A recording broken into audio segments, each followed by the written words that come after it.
Canıma dal menin dostum, taqdirda tapam dedim dostum. Arnalsın жүрөк ырlarım sağa menin dostum. Жүрөк жагасың ай достum, bir үйдүн баласындай достum. Сыйлашып өтөлүчү биз дал ушундай. Өлчөнгөн өмүр деди бул жалгандарда, кошот го деди биздей досту пайгамбарда. Sen aman bol, sen aman bol, canımdan acırabay жүрменин досум. Досум, эч качан бөлүнбөгөн досум, bir nandı bölüp жеген досум. Жалгандан көзүң өтпөсүн өмүр деген. Досум, көрбөсөм сагынамын досум, жаныма жаны жакын досум. Муңайган кезде жанымдан табыласың. Өлчөнгөн өмүр деди бул жалгандарда, кошот го деди биздей досту пайгамбарда. Sen aman bol, sen aman bol, canımdan acırabay жүрменин досум.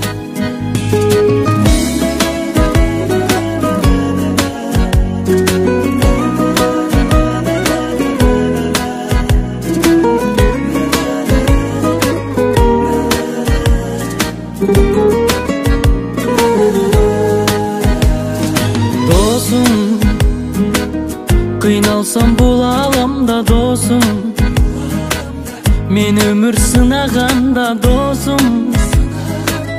Ишенбейм өзүмдөн башка бир адамга. Эй досум, дос деген сөзүм жагат досум. Болосуң мага канат досум, билишет мени да бары сага карап. Өлчөнгөн өмүр деди бул жалгандарда, кошот го деди биздей досту пайгамбарда. Sen aman bol, sen aman bol, canımdan acırabay жүрменин досум. Өлчөнгөн өмүр деди бул жалгандарда, кошот го деди биздей досту пайгамбарда. Sen aman bol, sen aman bol, canımdan acırabay жүрменин досум. Sen aman bol, sen aman bol, достуктан ажырабай жүрменин досум. Баягы каргашалуу күн эсиңдеби? Ошону бүгүн эстеш керекпи? Сен түрмөдөн качып келгениңде мен эшикти жаап койдум. Ошондо милициялар сени издеп жүргөн болчу. Алдыңа бир бейтааныш киши бир мүшүк акча таштап кетти беле? Ал менин атам болчу. Үйүңө бир бейтааныш аял киши келип кызматыңды кылган. Ал менин апам болчу. Жаныңдагы жаркыраган, жүрөктөй болгон кыз менин бир тууган карындашым. Сенин мага кылган жакшылыгың үчүн мен бардык жакындарымды сага тапшырдым.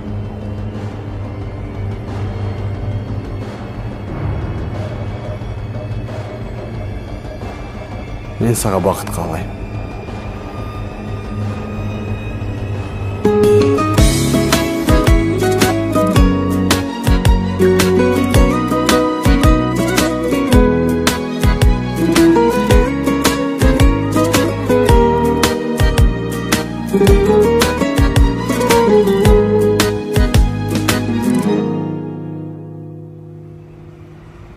Assalamu alaikum dostlar. Кечинде кечки Арланданын ичине кыдырайын деп чыккам. Жаныбызда ушундай кооз гостиница бар экен. Бул жакта моундай 3 дөңгөлөктүү не деп койсок болот, бул мотоциклбы же машинабы арендага берилет экен. Азыр ошолорду сиздерге көрсөтүп коеюн дегем. Биздин мекендештердин арасында кызыккандар бар болуш керек.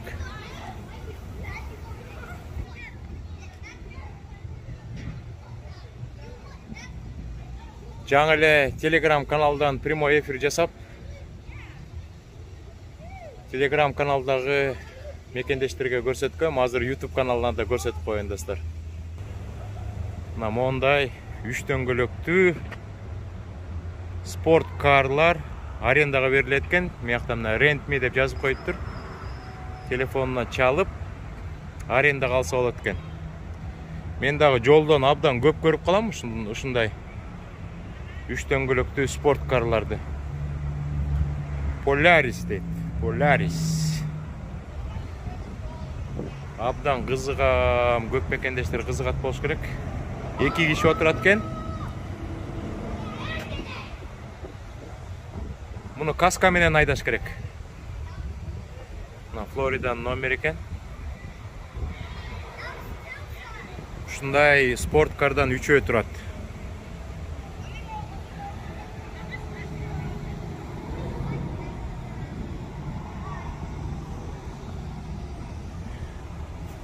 Бул ортоңкусунун крышасы бар экен.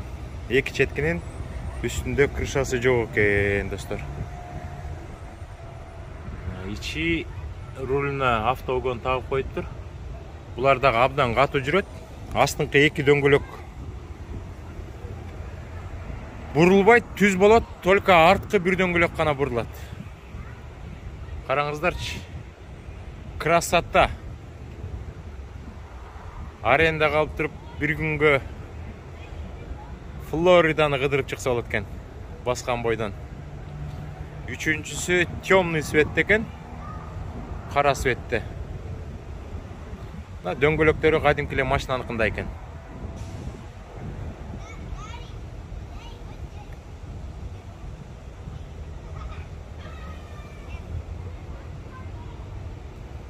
Сиденьяларын баары катуу экен мунуку. Мына экраны канчага чейин жүрөт болду экен? Канча майл дейт? 200гө чейин экен. 200 майлга чейин катуу жүрөт экен.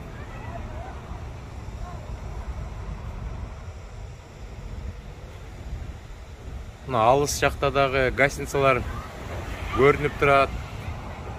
Флорида штаты абдан туристтерди чогултуп, казнасына акча чогултуп өнүгүп жатыптыр. Биздин Ысык көлдүн жээгине да ушундай сонун гостиницаларды салып, условияларды түзүп, чет мамлекеттен келген адамдардын акчаларын алып, казнабызды толтурсак болот экен, достор. Ондай гостиницалардан салып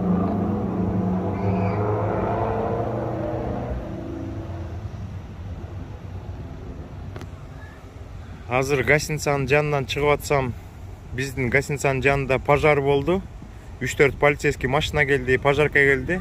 Өтө көп болду электе. Өрт чоңой электе өчүрүп жетишип калышты.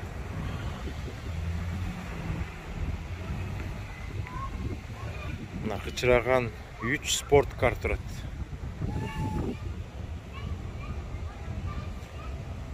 Кайсынысы кимге жагып атат? Кайсынысын айдайсыздар, өзүңүздөр чечесиздер. Мына телефону турат. Эртең кызык үчүн чалып көрүш керек.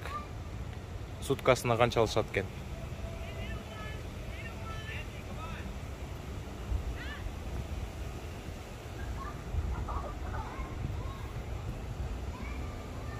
Анда биз кеттик, достор. Эс алалы. Эртең оор күн. Эртең менен 8-9-дан чыгып алып, кечки ушул малга чейин, кечки 9-дарга чейин 2 паркты кыдырып чыгышыбыз керек. Universal парк менен экинчиси эсинде жок болуп атат. Абдан чоң парктар, ичинде кызык нерселер абдан көп. Биз да өзүбүзгө материал керек болгондо YouTube'дан бир сире карап алабыз, кайсыл жерине барыш керек деп. Бул жакта спорткардын ак экен. Бул 4 кишилик экен. Астына 2 киши, артына 2 киши отурат экен. Ой. Эң сонун.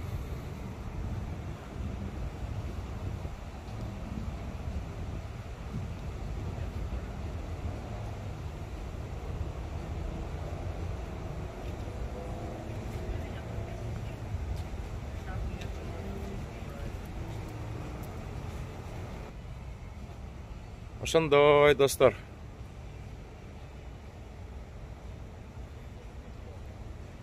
Бул жакта мына туристтер жүрөт, үй бүлөсү менен эс алып жүрүшөт. Эшиктеги рекламаны тартып атышат. Американын Флорида, Калифорния штатында башка чет мамлекеттен келген туристтер да келет. Ошо американецтер өзлөрү дагы барышып, атайын чогулткан акчаларын чачып кетишет. Ошол акчалар казнага түшөт дагы. Эмне деген сонун гостиницалар, кафелер, ресторандар, инфраструктура абдан салынып өнүгөт экен да. Мен тракта иштеп жүргөндө бир жолу Пенсильвания штатынан өтүп калдым. Кафеге кирип калдым, түнкү 1 болуп калчу, кафе жабылып атыптыр. Анан ошол жакта иштеген кыз менен сүйлөшүп калсам айтат, курсагыңар ачсаң мен кичине анча мынча тамак жасап берейин деп анан сүйлөшүп калдык бир 15 мүнөтчө сүйлөшүп отурганбыз. Ал менден сурап калды, американка кыз экен, 24 жашта болчу. Каяка бартасыңар дейт. Бул штаттан бул штатка бартам десем, кандай бактылуу кишисиңер, башка чет мамлекеттен келген элдер дейт. Мен 24 жашка чыгып, Пенсильвания штатынан чыга элекмин дейт. Американецтер да бар. Кээ бир американецтер ушул бир шаарда же болсо бир айылда жашашат, эртенен кечке иштешип, бул жакта убакыт тартыш болот, убакыт алтын. Пенсильвания штаттан эч жака чыга элекмин деп арман кылган. Ошон үчүн биз алыс жерден, чет мамлекеттен келип алып, тракта иштеп, Американын болгон штатынын бардыгын, айылдарын, шаарларын кыдырып, эл көрүп, жер көрүп жүрөбүз достор. Ошонубуздун баары насип болсун. Мекендештер буйрса, келсе, мындай жумуштарда иштесеңиздер, бир шаарга келип, например, Бруклинде, башында шаардан чыга албайсыңар. Барсаңыздар, жакынкы штаттарга барсаңыздар болот. Анан кийин Кудай буйрса тракта иштеп калсаңыздар, Американын болгон штаттарынын баарын кыдырып, жерлерин көрүп, элдерин көрүп дегендей маданиятым менен таанышасыздар. Биз анда гостиницага кирели. Эртеңки күнгө күч кубат топтойлу. Биздин алган гостиницабыз бул. Суткасына $100 төлөп атабыз. Бул Флоридада дагы абдан арзанчылык экен, бир чети менен туристтик зона болгону менен. Жана мен айткандай, паркингки саатына $1 дегенде абдан таң калдым. Даже туристический штат болуп, шаар болуп алып, башка жөнөкөй штаттарга караганда абдан арзан экен. Биз ойлогонбуз, гостиницаларына келсек 500-600 болот го деп. 2-3 гостиницага чалсак бүт бар эле $100, $80, $120 деди. Абдан жакшы экен. Мейлиңиздер, видеону көрүп коюңуздар. Дагы жакшынакай видеолор тартканга аракет кылабыз, достор.